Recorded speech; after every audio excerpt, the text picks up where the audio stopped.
प्रभाती परिड़ा प्रथम थर एमएलए रु सीधा उपमुख्यमंत्री बनी कर्मी मध्य बेस उत्साह देखा मिली।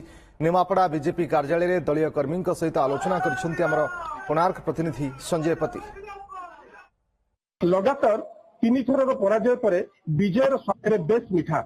आम आज अच्छु निमापड़ार बीजेपी पार्टी ऑफिस रे जो सेलिब्रेशन माहौल, कारण पूर्व ओडिशा बा पुरी जिलार नेतृत्व नौथिबा जे निमापड़ार नेतृत्व नौथिबा विधायक भाव निर्वाचित होइतिबा प्रभाती परिड़ा एबे राज्यर उपमुख्यमंत्री पदरे अलंकृत बा आसन अलंकृत होबाकू जाउछंती। तेणु एई खुशीर माहौल भितर आम आज अच्छु निमापड़ार बीजेपी पार्टी ऑफिस रे। आम आज बहुत खुशी 15 वर्ष संघर्ष कर सारा पर आज निमापड़ा माटी प्रथम विधायिका भावे प्रभाती परिड़ा को देखी महिला विधायिका भावे से दिन आम जी खुशी न होइतिलु। आज उपमुख्यमंत्री भाव में जिते बेले 4:30 बेले घोषणा करागला से खुशी 2 गुणा हो जाए। से खुशीर माहौल आज कर्मी मान पाखे आपण मैंने देखिपे।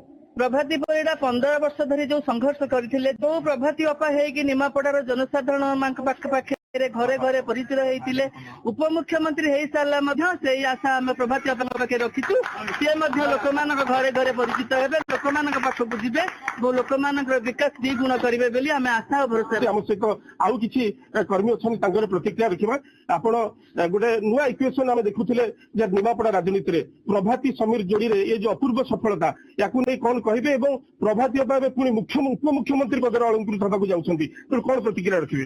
निश्चित आम निमापड़ावासी गर्वर विषय ता सहित ओडिशा भी गर्व।